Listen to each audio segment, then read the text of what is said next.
Good morning, everybody. Most important thing going on today. Today is leg day, and today is a good day to write. Looper Radical, this is a response to one of your posts, which was a response to my holiday message. First of all, thank you for your comments. Thank you for wishing me a happy holiday. I'm not a Christmas person. I'm an Isaac Newton Day person, but I always appreciate when people are having holidays, having a good time, and not hurting each other. So, unless you're an evangelical Christian or a racist white supremacist Christian, sure, I don't mind saying Merry Christmas, Happy Holidays, Happy Rosh Hashanah, Happy Bayram, Happy Eid, whatever it is. If you're not hurting anybody and you're not one of the people out there to hurt me, I want you to be happy. That's all it is. Looper asked a few questions. I gave him a reply in the reply comment section. But let's go a little deeper. Do you practice forms still? Yes, I absolutely still practice forms. I don't think they're useless. I don't think they're just useful. I think they're extremely useful and contain lots of information and principles and benefits to the body and the mind and the spirit that are essential if you want to be a martial artist for more than just your 20s and 30s, for more than just a competitive career, and for more than just bashing skulls for a few years, right? First of all, let's get down to the forms I practice. I regularly, religiously, constantly practice the three basic Wing Chun forms: Sui Nim Tao, the first form, Chum Kiu, which I have to admit sometimes it doesn't. I don't love it as much as Sui Nim Tao and Bilji. Bilji I love because it's got all the deadly techniques and advanced strategies. But Chum Kiu is the workhorse. It's kind of like if you're planning a diet, as we all must, if we're trying to stay healthy, and you're like Brussels sprouts and cabbage and lettuce and all the vegetables, and you're like, I'd rather have some meat, I'd rather have a piece of cake or some carbs, right? But you got to get the vegetables in. And, when it comes to meat, if you're a meat eater, you want a burger more than you would a lean piece of turkey or chicken breast. It's just got a little more flavor to it. But you got to include the essentials. And Chum Kiu is the essential. Actually, maybe that's why a lot of Wing Chun people are getting clobbered these days, because Chum Kiu is where you really learn how to generate power, and a lot of Wing Chun people can't seem to punch their way out of a paper bag these days, right? They don't have any power and resilience in their body as well, right?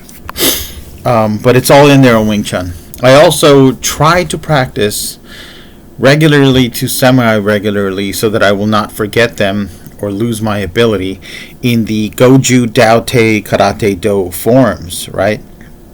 Let me backtrack with the Wing Chun. I also try to practice a staff set, which many Wing Chun styles have a very rudimentary staff set. I've compiled mine from the little bit of staff I learned, and looking at other staff sets, and made a longer staff set using Wing Chun principles, right? And I do have a butterfly sword form that I'm sort of basing on William Chung's butterfly sword form, but which is short and sweet and compact and has a little bit of beauty and flow to it. But the butterfly swords, I like to practice with them. Butterfly knives. Goju Dao Te Karate Do has had 4 basic eye pattern katas. They were called Mercer katas. I call them the Golden Eagle katas. I can do this because I'm the only living master of this karate system. I got all the way to 4th Dan. Jeff Mack no longer teaches, probably no longer can teach. Ed Youngsa still kept some of the curriculum, and he died. And we were, neck and neck in the rankings. And he's dead. And to my knowledge, no one else is a black belt in that system still teaching or practicing. And the system had the 4 I pattern forms. It had 3 X pattern forms called circle patterns, which I learned. There was a 4th that Jeff kept on doing and redoing, and I've just decided that, whatever I make up for the 4th is going to be mine, because I didn't really like Jeff's 4th X pattern. But the three X patterns were called circle patterns, and they came from Mike Bronston, who got them from Dennis Dwyer, The Way of the Sphere. Not spear, sphere.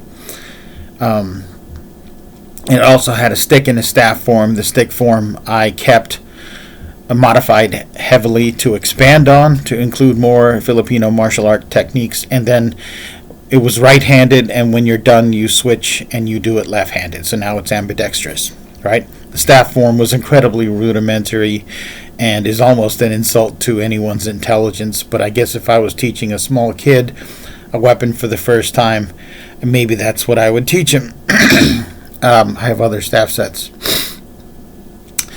These forms include punching, kicking, front kicks, side kicks, spinning back kicks, into out crescent kicks, lots of hand techniques: inward, outward knife hands, downward hammer fist, outward hammer fist, a lot of Goju-Ryu techniques, tiger mouth, reverse punches, palm strikes, just a lot of techniques, right? The first 3 forms are incredibly comprehensive and start out at a very complex level.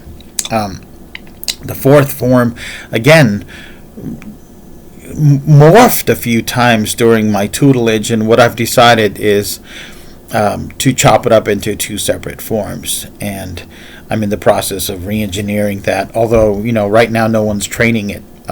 It would make a great system by itself, and the system had tournament sparring, continuous sparring. It had a lot of takedowns in its grappling component, but that was taken out early because a lot of the kids just didn't like being taken down, and I was taking everybody down, adults and kids. And so, I would just meld that with my judo and Brazilian jiu-jitsu training, and I have a black belt in Japanese jiu-jitsu, so I could just put all that together to make its grappling component. I like to practice the Hung Gar forms, Gongji, Fukfu, both Gongji and Fukfu separately. I kind of don't do them all at once, just the way I am. Sometimes Lao Ga Kyun, a lot of Hung Gar butterfly sword techniques. I know the tiger and crane form. I go through binges where I practice it for a few weeks or possibly even months, and then I kind of leave it alone. It is a very complex, very long form. I live in an apartment and it's winter, so I'm not doing a lot of the long, rangy forms and can't do much northern style forms. Mostly I do a lot of basics. I'm really, really into basics. And when I say basics, it's not necessarily standing in a horse stance and throwing 100 reverse punches and 100 front kicks and so on and so forth. It's combinations of basics, right? Like I might work out of a boxing stance, jab, cross. Instead of a hook, I like to use a inward palm strike. Sometimes a wrist or ridge hand, right? And I would like to do those just to keep myself up. Occasionally I like to do my snake forms. I have a couple. And, I love Kenpo techniques. Kenpo self-defense techniques. I, at one point from the web, taught myself all the Kenpo forms and most of the techniques. And just, I like them. Occasionally I'll practice 1 or 2 of the forms, and I'll practice, a series of 10 Kenpo self-defense techniques in the air. And, at the end, I might add high kicks or simulate taking someone down and mounting them. I like to have fun with my training.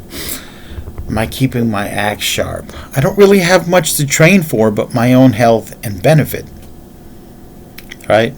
Which is a big deal.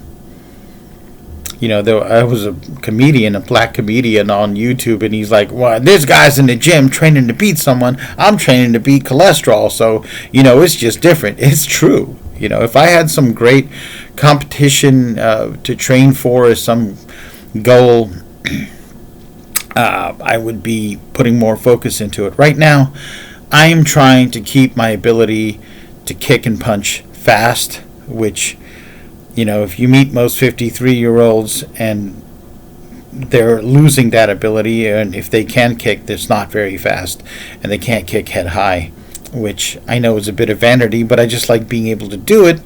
I like to practice for range of motion and mobility. I don't like to lock out the kicks anymore. I like to snap them to save my knees. Things aren't quite what they were when I was 20. I'm 53, right?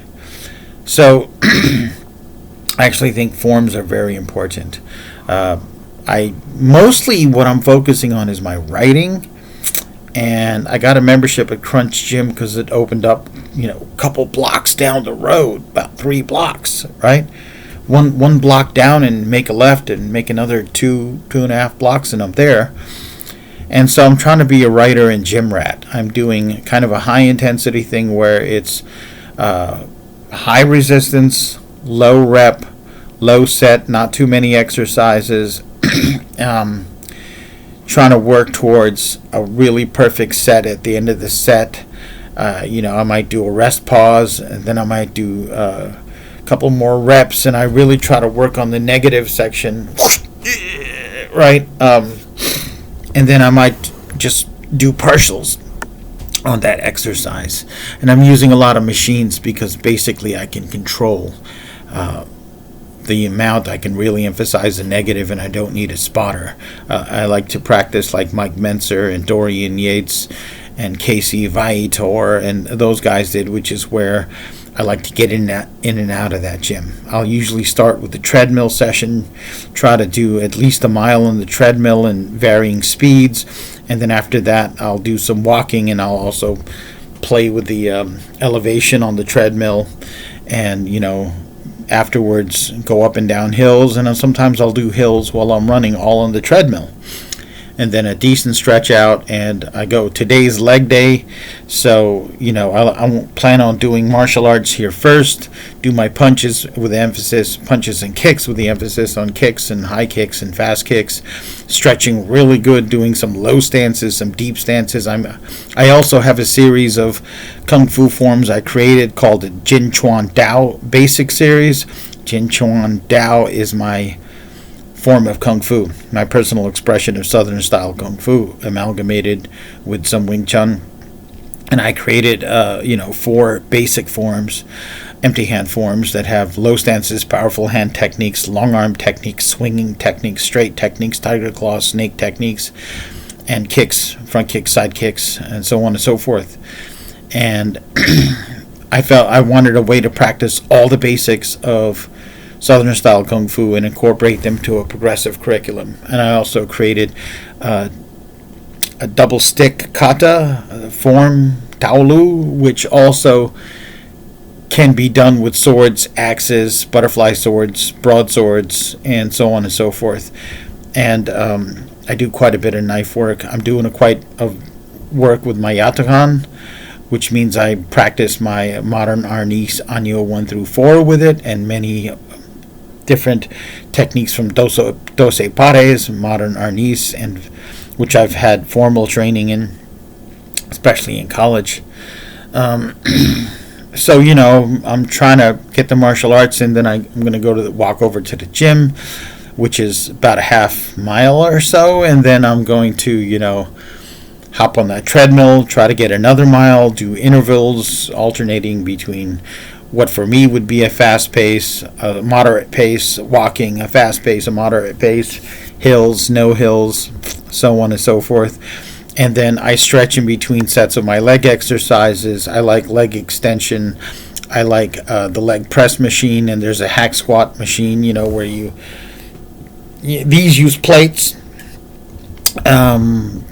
Probably going to start incorporating some calf raises, although my calves, get plenty of work from walking, from the martial arts, and they've never been a problem area, but it might be good to do something with it.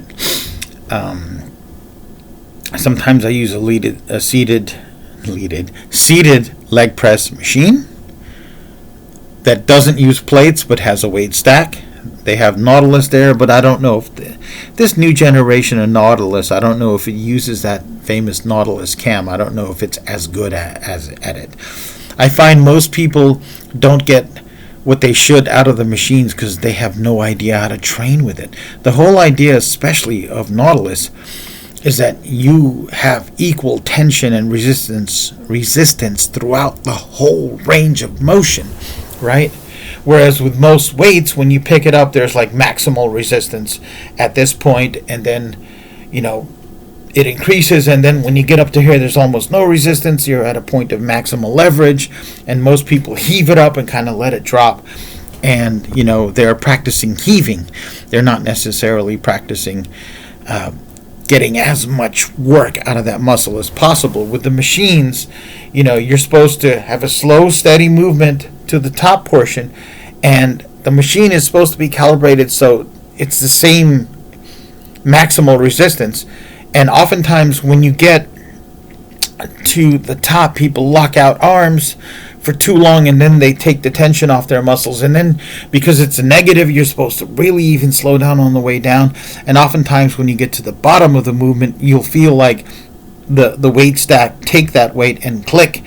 Now there's no resistance. Once you feel it touch, you're supposed to immediately start moving again so that your muscle doesn't stop working. Right? If you work that way, and then when you get to the point when you cannot move that weight anymore, you're supposed to really strain, right? And then again, you're supposed to control it on the way down, not let the weight stack slam.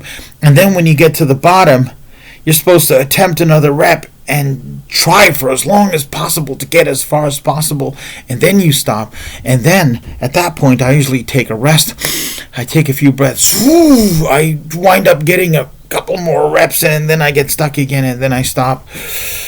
Then I take a longer rest, and then boom, I bring it up and I try to do a negative. Right?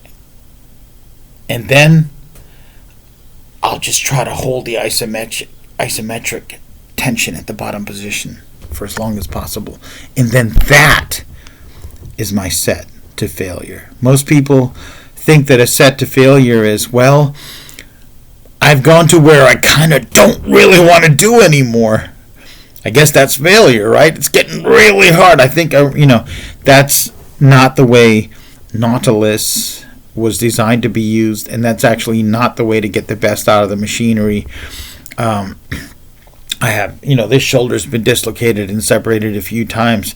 There's deformities in my left knee where it's not even aligned like the right, and, I've had many joint issues over the years from all the strain I've put on my body, and I can still do a lot of things. I find training with the machines that way helps me keep joint integrity. I'm also doing leg curls, but I'm contemplating not doing leg curls because, I'm hearing a lot of feedback that it can F up your ability to kick.